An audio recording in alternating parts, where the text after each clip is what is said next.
Hey guys, what's up? It's Brendan at Heartbreaker Guitars, and we are at NAMM 2018 at the McPherson booth with Larry. And Larry, how's the show going so far? This is probably the best show in attendance and interest in our product that we have seen, I bet you, in 7 years, I think. Wow. I mean, it's really, really good. You know, they expanded the convention center, and I think that helped give us some more room for people to walk around, and that probably drew more people in, plus Yeah. nice weather. Yeah. I noticed it's not as crazy crowded this year. Yeah. That's Well, the good thing is walking, it's not crazy. The other good thing is our booth has been crazy with a lot more people and a lot more interest. And as the guy that runs the business here, I think it's because of our new carbon fiber line, which seems to really be drawing all the interest. So that's something that's really exciting for us. We're 4 years into the production of these new carbon guitars. And with that, you get better at building them. You understand the properties of carbon more, the tonal qualities of it, and how you can manipulate that with certain bracing and let the engineer do his job sort of thing and get out of the way. Right. Yeah. Well, most people are already familiar with your acoustics because they're amazing guitars, but the carbon fiber is, like you said, it's becoming wildly popular. And I wanted to talk about this one here specifically. This new honeycomb top. What can you tell us about that? The Honeycomb Weave on this is a new material that we are going to be offering as an option for our tops. It's actually a company that we've been working with. It's an exclusive weave for McPherson Guitar Carbon. It's woven in Germany. It's debatable on does it sound different because of the weave. Our engineer says yes, it does. My old ears can't pick it up, but still, it does have a wow factor. It's something unique and different. You still have the appearance of carbon fiber, which it is. The whole guitar is 100% carbon, but it's just something that really catches attention. Yeah. Another option for 2018 carbon line is we're offering the gold hardware, the gold Schaller tuners, the gold EVO frets, which are 4 times harder than the nickel, the gold medallion and gold hardware on the guitar. It's the same hardware that we use on the wooden high-end McPherson guitars, and that does affect the sound because the heavier mass of the product draws energy differently. So we're excited about the look of the guitar, the performance of the guitar, and we have changed the bracing, we've changed the electronics a little bit, just constantly tweaking our product to make it the best we can for our company. I know that Matt McPherson is a perfectionist when it comes to this kind of stuff. Tell us about the research and development that went into creating this guitar. Oh, how much time do we have? The shows get done in 2 days. I've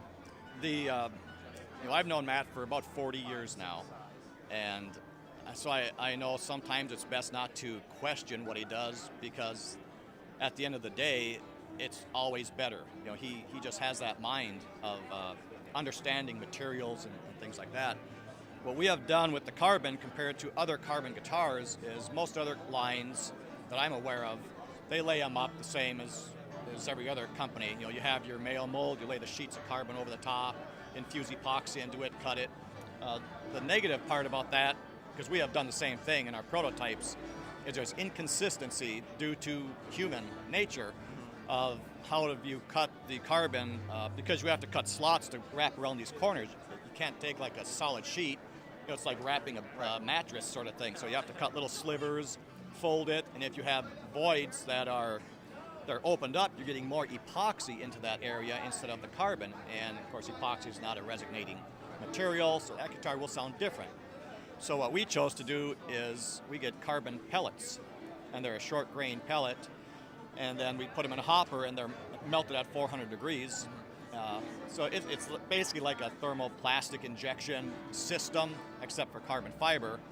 And by doing so, we were able to add another material into it to soften the brittle tone of carbon, to make it sound more like a wooden guitar. Okay. That's what took 4 years to find what material do you use, what is the recipe, what's the balance percentages, and what temperatures, so that was really the biggest headache, is getting the mold made for these and the proper blend of material, how it cooled. It's all the things you don't realize when it sounds like a good idea to start. Right. So the neck is, basically the whole guitar is solid carbon fiber, except obviously for the frets, strings, fret markers, and tuning keys. And the signature cantilevered neck, right? We have a cantilevered neck. This year we have actually expanded the the height of the cantilever. Customers that own McPherson wooden guitars see this larger cantilever and they're used to it. They buy this as a second guitar. They don't want to take their little jewel outside at times. So this they can take to the beach, take it ski trips, camping trip, do whatever. Throw it in the back of your car, you're good to go. But I had about 4 phone calls this last year saying, well, the cantilever, it is there, but it's not as large as a McPherson. So the difference between wood and carbon, obviously, it's not as important. It's still there, it's just not that extra gap. Right. So we made an adjustment in the system, and the newer ones are closer to the look of a McPherson guitar. So we have the newer cantilever. We did stiffen the neck. The truss rod used to be 22 million modulus, and now we have a 57 million modulus. So what that means, just throwing numbers out, is that's a stiffness ratio. Steel is 28 million. Wow. So our carbon neck is twice as stiff as steel. So that neck's not moving. It's not moving. So again, you can't adjust a carbon neck regardless. Our neck is detachable. As far as adjustments, we give you 2 saddles. The guitar comes from the factory with a low action saddle, and there's a medium action saddle in the case. If customers say, I'd like a high saddle, I would like a medium, high, or something different, it's not an issue for us because we keep track of every serial number, because these saddles are not generic. They are actually hand-shaped per guitar and serial numbered. So call me with the serial number of your carbon guitar, say you would like a lower action or a higher action, or you lost one, we can easily make it within 15 minutes and mail it out to them at no charge. That's awesome. Wow. Well, the guitars are amazing, Larry. We just ordered 5 of them and look forward to getting them. Thanks for taking the time to talk to us. Enjoy the rest of the show. And it's Brendan from Heartbreaker Guitars with Larry at McPherson Guitars signing off.